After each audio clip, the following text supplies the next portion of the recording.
pastāstīji, kā tu nokļuvi Lyon PPK? Kā es nokļuvu? Man liekas, man pirmkārt Māris uzrunāja. Tā kā paldies Mārim. Bet tad es zināju manu bijušo komandas biedru Gabrielu. Es viņam pazvanīju uzreiz, apjautājos, kā ir. Teica, ka viss vo, un ir forša atmosfēra, forši treniņi.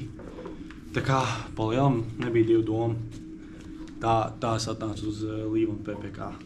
Sāku 4 gadu vecumā, futbola skolu meita Ķekavā toreiz. Un tā arī nospēlēja līdz kaut kādiem 18 gadu vecumam. Paspēlēja jauniešu izlasēs, paspēlēja nedaudz virslīgā, bet sapratu, ka fucītī profesionāli nespēlēšu, tāpēc liku mieru. Bet tad kaut kāds gads pauze, tad gadu paspēlēju Aliansē 2. līgā, un tad ir tagadne. Ir kaut kāds moments tavā karjerā, kad tu saprati, ka tu nebūsi labi ne tur Ronaldo, bet, piemēram, vienkārši tāds, ka tu full-timā to tomēr nedarīsi? Es laikam diezgan ātri sapratu. Es nebiju galīgi sūdīgs. Tas nebija laikam tas iemesls, bet es nebiju arī nekāds megastārs. Bet es arī kaut kā, man nebija tik ļoti tas passions varbūt kā citiem, kuriem tur vecāki visu laiku tur dušī.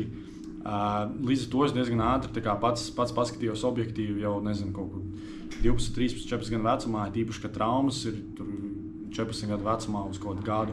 Tad tu reālāk pasties uz pasauli un saproti, kur tu vispār atrodies. Es Ronaldo neesi. Un tad jau, ar to domu turpini, bet tu jau tā kā zemapziņā zini, ka tas nav īsti laikam, nebūs tā karjera. Ja ne futbols, kurā sporta veidā tu sev vēl redzētu darbojamies? Varbūt hokejs, varbūt basīs točnē, bet kaut kāda sērfošana, tas vienmēr ir kaut kāds bērnības sapnis, sērfošana, snowboardošana, tāds ekstrēmais bišķi tāds īpatnējais sports, tāda laikam. Kāpēc būtu jānāk uz Lyon PPK spēlēm?